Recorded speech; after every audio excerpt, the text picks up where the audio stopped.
Hello everyone, मैं Vinu Verma Excel in Education channel में आप सभी का स्वागत करती हूं। फ्रेंड्स, हम लोग यहां पर तैयारी करते हैं यूजीसी नेट दिसंबर 2023 के लिए, साथ ही असिस्टेंट प्रोफेसर के लिए भी यहां पे तैयारी होती है। तो हम लोग यहां पर बात करेंगे यूजीसी नेट के लिए जो आपका दिसंबर में एग्जाम होने वाला है।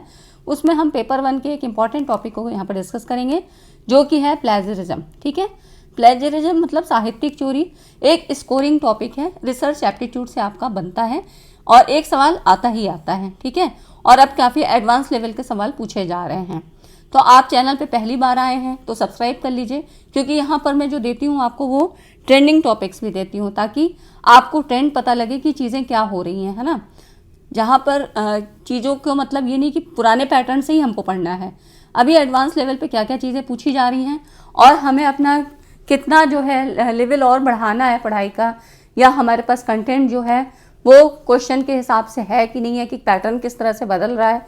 तो ये सारी चीज़ें मैं यहाँ पर आपको बताने के लिए ही PYQs भी कराती हूँ, साथ ही में चीज़ों को एक्सप्लेन भी करती हूँ। ठीक है, तो आप चैनल को सब्सक्राइब कर लीजिए और टेलीग्राम चैनल को भी ज्वाइन कर लीजिए, ताकि PDF वहाँ पर आपको मिल जाती है। ठीक है, तो ये आपका एक स्कोरिंग टॉपिक है।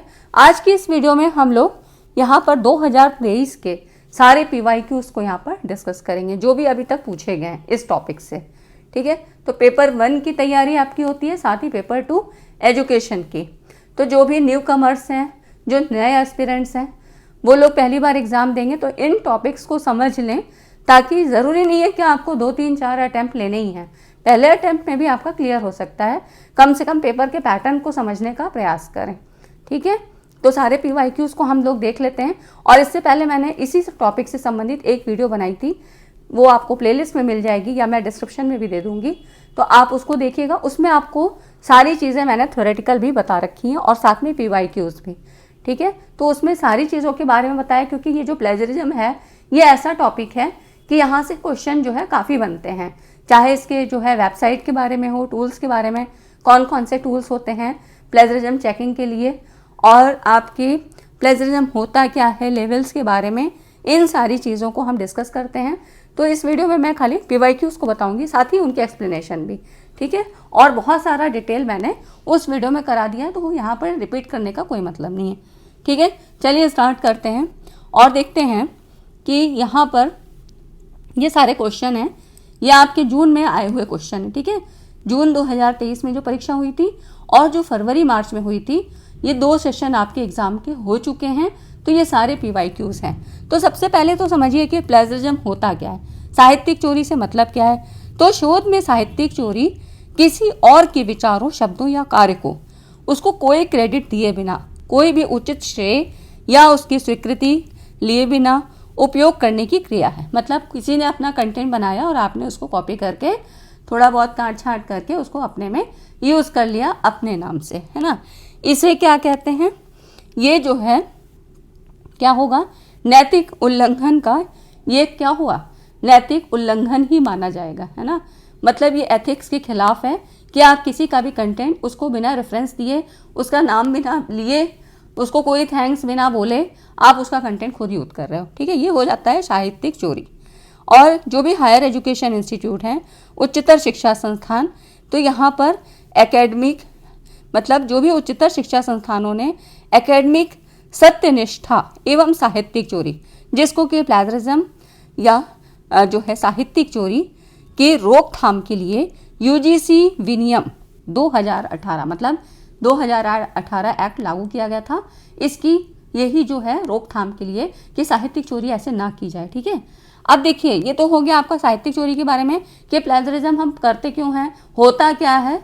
ठीक है, अब इसके भी अलग अलग स्टेप्स होते हैं कि क्या लेवल्स होता है, क्या क्या क्या इसमें पनिशमेंट होती है। ठीक है, ये सारी चीज़ें हम इसके पहले जो वीडियो थी उसमें कवर कर चुके हैं, तो लिंक आपको डिस्क्रिप्शन में मिल जाएगा। अब आज ये क्वेश्चन देख लेते हैं कि इसमें कैसे क्वेश्चन आए हैं। यहाँ पे कह रहा है according to UGC regulation 2018 on plagiarism a similarity of 14%, जो 14% की समरूपता है उसके would correspond to which of the following levels of plagiarism. मतलब 2018 के जो विनियम के आधार पे UGC का जो रेगुलेशन एक्ट था, इसके अनुसार 14% की साहित्यिक चोरी कि निम्नलिखित स्तरों में से कौन से स्तर की होगी।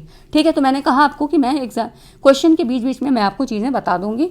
तो हम यहाँ पर पहले लेवल्स को समझते हैं कि साहित्यिक चोरी के स्तर क्या हैं। ठीक है, तो देखिए यहाँ पर हिंदी इंग्लिश के लिए मत परेशान होइएगा, वही चीज़ें हिंदी या इंग्लिश में कोई बहुत डिफरेंस नहीं होता है। ठीक है, तो देखिए जीरो लेवल की जो होती है सिमिलैरिटी, उसमें क्या होता है 10% तक की समानता होती है। ठीक है, ये होता है आपका जीरो लेवल। तो यहाँ पर कोई दंड नहीं होती है, मतलब 10% तक आप किसी का भी कंटेंट आप अपने में यूज़ कर सकते हैं। यहाँ पर सिमिलैरिटी हो सकती है कितनी, 10% तक। ठीक है, ये 10% तक की होती है, यहाँ पर कोई आपको पनिशमेंट नहीं होता है। ये जीरो लेवल की बात हो गई है ना, कहीं भी याद रखिएगा तो जीरो से स्टार्ट है। फर्स्ट लेवल पे क्या है, ये प्रथम स्तर है, यहाँ पे 10 से 40% तक की सिमिलैरिटीज़ है। ऐसे छात्रों को पनिशमेंट क्या होगा, 6 माह की विनिर्धारित अवधि के भीतर संशोधित आलेख को जमा करने को कहा जाएगा। ठीक है, उसको 6 माह में अपनी जो है पेपर्स कंप्लीट करके रिसर्च पेपर देना होगा। उसके बाद सेकंड लेवल क्या है, 40 से 60% तक सिमिलैरिटीज़ होती है। ऐसे छात्रों को अगर इतनी जो है उसने कंटेंट में उसकी सिमिलैरिटी पाई जाती है 40 से 60%, तो ऐसे छात्रों को अधिकतम 1 वर्ष की अवधि के लिए संशोधित आलेख को जमा करने से वंचित डिबार्ड कर दिया जाएगा, है ना। तो यहाँ पर मतलब जो उसका करेक्टेड जो है डॉक्यूमेंट्स होगा उसको जमा करने से डिबार्ड किया जाएगा। आप देखिए थर्ड लेवल जो है 60% से अधिक, तो ऐसे छात्रों के उस कार्यक्रम के लिए यहाँ पर जो पंजीकरण है उसका रजिस्ट्रेशन है उसको रद्द कर दिया जाएगा। ठीक है, तो इन लेवल्स को याद रखिएगा, इन्हीं से क्वेश्चन आते हैं। क्वेश्चन में आपके पूछ रहा है क्या, 14% आपका किस में आ रहा है, तो ये आ रहा है आपका फर्स्ट लेवल पे। यहाँ पर देखिए आप, है ना, तो 10 से 40% है, तो इसको आप कैसे करेंगे, 14% की लेवल किस में आ जाएगी, 1 लेवल पे, है ना। तो ये हो जाता है आपका बी ऑप्शन। इसी तरह के क्वेश्चन पूछे जाते हैं और लेवल से सवाल बहुत आते हैं, लेकिन इस बार थोड़े डिफरेंट लेवल के भी सवाल आए, इसीलिए मैंने आपको ये टॉपिक लिया कि ताकि आपको क्वेश्चन का पैटर्न पता लगे। ठीक है ना, तो इस तरह से यहाँ पर देखिए ये जो है बी ऑप्शन इसका सही होगा। ठीक है, अब देखिए यहाँ पर according to UGC regulation 2018 on plagiarism, common knowledge और coincidental terms up to how many consecutive words, मतलब ये कह रहा है consecutive shall be excluded while checking similarity for detection of plagiarism. साहित्यिक चोरी, सामान्य ज्ञान और संयुक्त शब्दों के बारे में यूजीसी विनियम, यूजीसी जो एक्ट है 2018 के अनुसार साहित्यिक चोरी का पता लगाने के लिए समानता की जांच करते समय कितने क्रमागत शब्दों को बाहर किया जाएगा। क्रमागत से मतलब वैसे ही, ठीक है, बिल्कुल क्रम से वैसे ही शब्दों को लिख लिया, कोई भी आपने कुछ भी उसमें अलग नहीं किया, कुछ भी अपने वैल्यूज उसमें नहीं डाले, है ना। तो ये मतलब हो जाता है। तो इसमें जो इसका आंसर होगा ना, ये इसमें 14 शब्दों को बताया है। ठीक है, 14 शब्दों को बाहर किया जाएगा। यहाँ पर देखिए साहित्यिक चोरी का पता लगाने के लिए समानता की जांच करते समय 14 क्रमागत शब्दों को बाहर किया जाएगा। ये सारे इस बार के क्वेश्चन हैं, जून में आए हुए क्वेश्चन हैं। ठीक है, अब देखिए यहाँ पर अगला क्वेश्चन है, किसी विद्यार्थी द्वारा प्रस्तुत शोध प्रबंध में, तो थीसिस की बात कह रहा है, 57% समानता का पता चलता है। तो साहित्यिक चोरी से संबंधित यूजीसी रेगुलेशन एक्ट 2018 के अनुसार विद्यार्थी ने किस स्तर की साहित्यिक चोरी की है। तो उस जो मैंने उस स्लाइड में आपको दिया है ना कि किस लेवल की है और किस लेवल पे आती है, कितने परसेंट है, सिमिलरिटी कितने परसेंट है, साथ में उसकी पनिशमेंट कितनी है, तो ये आप उसको बिल्कुल रट लीजिए। ठीक है, क्योंकि मैक्सिमम क्वेश्चन आपके वहीं से पूछे गए हैं। तो इसमें देखिए 57% की कह रहा है, तो ये आपका किस में आ जाएगा, 40 to 60% वाले में, मतलब ये आपका 2 लेवल की हो जाती है ना, क्योंकि लेवल का स्तर पूछ रहा है। तो 0, 1, 2 ऐसे करके याद रखिए, है ना। ये आप कर लेंगे कि सेकेंड लेवल के जो है स्तर की साहित्यिक चोरी उसने की है। अगला क्वेश्चन देखिए, साहित्यिक चोरी से संबंधित यूजीसी विनियम 2018 के अनुसार साहित्यिक चोरी से निपटने से संबंधित सही कथनों को चिन्हित कीजिए। अब देखिए यहाँ पर 3 ऑप्शन आपको दिए हैं। किसी परीक्षक के जांच परिणामों के आधार पर उच्चतर शिक्षा संस्थान कार्यवाही प्रारंभ कर सकते हैं, और यहाँ पर देखिए ये तो सही ऑप्शन है। ठीक है, ये वाला सही होगा। उसके बाद उच्चतर शिक्षा संस्थान साहित्यिक चोरी के कृत्य का स्वयं से संज्ञान नहीं ले सकते हैं, गलत है, ये नहीं होगा।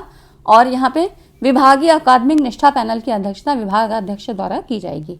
ठीक है, हाँ, तो बिल्कुल सही है, ये दोनों ऑप्शन इसके सही हैं, ए और सी, ये वाला ऑप्शन आपका सही हो जाता है। ठीक है, इसके लिए क्या होता है, एक पैनल होती है जिसमें कि 4 सदस्य होते हैं। ये भी क्वेश्चन आपका पूछा गया है, तो इसमें भी जो है क्वेश्चन पूछा गया था अकादमिक सत्यनिष्ठा के बारे में, तो ये आपका साहित्यिक चोरी से ही संबंधित था। ये इसके पहले मैंने आपको करवाया भी है, जो न्यू पैटर्न के क्वेश्चन करवाए हैं ना, उसमें आप देखिएगा वो सारी वीडियोज़ जो इधर जा रही हैं आपके पास, वो सारी इंपॉर्टेंट है, लेकिन आप लोग देखते नहीं हैं। कोई बात नहीं है, मेरा काम है देना, पढ़ना ना पढ़ना ये आपके हाथ में है। ठीक है, तो इतनी वीडियो अगर आपको समझ में आई है, अगर अच्छी लगी कि कंटेंट अच्छा है, हमारे लिए हेल्पफुल है, तो वीडियो को लाइक ज़रूर करें। लाइक करने में तो आप लोग का कुछ भी नहीं जाता है, फिर भी लाइक करने में इतनी कंजूसी। ठीक है, तो लाइक ज़रूर कर दिया करिए। यहाँ पर देखिए, साहित्यिक चोरी से अभिप्राय किसी अन्य के द्वारा कार्य, विचार, उपाय या शैली को नकल करते हुए अपने मौलिक कृति के रूप में प्रकाशन करना, बिना उसको कोई क्रेडिट दिए, बिना उसको थैंक्स बोले, बिना उसका कहीं नाम लिए, तो यही हो जाता है साहित्यिक चोरी। साहित्यिक चोरी से संबंधित यूजीसी विनिमय 2018 के अनुसार साहित्यिक चोरी से निपटने के लिए किसी परीक्षण के जांच परिणामों के आधार पर उच्चतर शिक्षा संस्थान कार्यवाही प्रारंभ कर सकते हैं। साथ ही उसके जो विभागीय अकादमिक निष्ठा पैनल की स्थापना विभागाध्यक्ष द्वारा की जाएगी। ठीक है, तो जो न्यू पैटर्न के क्वेश्चन है ना, उनमें देखिएगा ये मैंने पूरा आपको करवाया था। ठीक है, अब देखिए यहाँ पर अगला क्वेश्चन है, ये सारे क्वेश्चन आपके फरवरी मार्च वाले सेशन में पूछे गए। एक विद्यार्थी एक विश्वविद्यालय में अपना पीएचडी शोध प्रबंध जमा करता है। उसके शोध प्रबंध की समीक्षा करने पर विषय वस्तु के 35% भाग में समरूपता पाई जाती है। तो ये यूजीसी के विनियम के अनुसार ये किस साहित्यिक चोरी के स्तर पे आता है, किस लेवल में आता है, तो ये 10 से 40% वाले में आएगा, तो मतलब लेवल 1 की बात हो रही है। ठीक है, इसको मैंने कई बार कराया और इस बार भी आपके क्वेश्चन आएंगे। हो सकता है इस तरह के ये वाले क्वेश्चन ना आए, लेकिन आपके आएगा टॉपिक यही, और इसी से संबंधित यही जो एक्सप्लेनेशन मैं दे रही हूँ, इन्हीं में घुमा फिरा के आपको पूछेगा। ठीक है, कभी उसके स्टाफ के बारे में पूछ सकता है, कभी आपके लेवल्स के बारे में पूछ सकता है, और टूल्स के बारे में भी। ठीक है, और कितने तरह की है प्लेजरिज्म, कितने टाइप्स की होती है, वो सारी चीज़ें मैंने वीडियो में, उस वीडियो में जो इसके पहले मैंने दी थी। आज उन सारी चीज़ों को नहीं डिस्कस करेंगे, नहीं तो वीडियो 2 घंटे की हो जाएगी। तो हम लोग उसको वहाँ पे डिस्कस कर चुके हैं, तो आप लोग उस वीडियो को देख लीजिए, लिंक आपको डिस्क्रिप्शन में मैं दे दूँगी। ठीक है, उसको देख लेंगे ना, तो आपको टूल्स वगैरह के बारे में भी पता लग जाएगा, क्योंकि आज खाली मुझे क्वेश्चन लेने थे। अब ऐसे क्या होता है, क्वेश्चन प्लस थ्योरी तो बहुत सारा हो जाता है, वीडियो बहुत लंबी हो जाती है, फिर आप लोग देखते भी नहीं हैं यहाँ पर। ठीक है, तो आप देख रहे हैं ना कि ये लेवल्स दिए हुए हैं, ये वही चीज़ें। तो देखिए अगला क्वेश्चन है, एक विद्यार्थी यूजीसी के विनियम के अनुसार अपने शोध प्रबंध, लघु शोध प्रबंध में, मतलब थेसिस या डिसर्टेशन में साहित्यिक चोरी के स्तर 2 का अपराध करता है, तो इसके इस निम्न में से किसके अंतर्गत विद्यार्थी को पनिशमेंट दिया जाएगा। अब देखिए, अब लेवल 2 की बात कह रहा है, तो लेवल 2 के अपराध में क्या होना था, यहाँ आपको पता है ना कि 1 वर्ष की अवधि के अंदर इसमें क्या था, आपने देखा था है ना, कि लेवल 2 में क्या बात कह रहा था कि अधिकतम 1 वर्ष की अवधि के लिए संशोधित आलेख को जमा करने से वंचित किया जाएगा। ठीक है, तो यहाँ पर आप देख सकते हैं ये वाला इसका ऑप्शन डिवाइड किया जाएगा 1 वर्ष की अवधि के लिए। ठीक है, संशोधित पांडुलिपि है ना, तो इस तरह से आप यहाँ पर देख सकते हैं। ठीक, तो इस तरह ये जो इसके पनिशमेंट हैं, लेवल्स हैं, इनको ज़रूर पढ़िएगा, क्योंकि यहीं से मैक्सिमम क्वेश्चन आए हैं। अब देखिए अगला क्वेश्चन है, निम्नलिखित में से किसका उपयोग साहित्यिक चोरी रोकने के लिए नहीं किया जाता है। ठीक है, इस वर्ड को ध्यान दीजिए। तो अब इसमें देखिए टर्निटिन, आइथेंटिकेट, उर्कुंड, ये सारे क्या हैं, प्लेजरिज्म चेकर हैं। ठीक है, इनको टेस्ट करने के लिए यूज़ करते हैं। लेटेक्स जो है ये नहीं होता है ना। तो ये हो गया आपके टूल्स हैं, और टूल्स के बारे में मैंने आपको वहाँ पे पूरा डिटेल दिया है, तो उस वीडियो को ज़रूर देख लीजिए, एक बार आपका रिवाइज भी हो जाएगा और साथ ही नोट्स भी बन जाएंगे। फिर अगला देखिए, कौन सा साहित्यिक चोरी की जांच का वेबसाइट है। अब वेबसाइट के बारे में तो यहाँ पर देखिए आपकी टर्निटिन है ना, इसी से संबंधित है, तो यहाँ पर ये वाला ऑप्शन इसका सही हो जाएगा।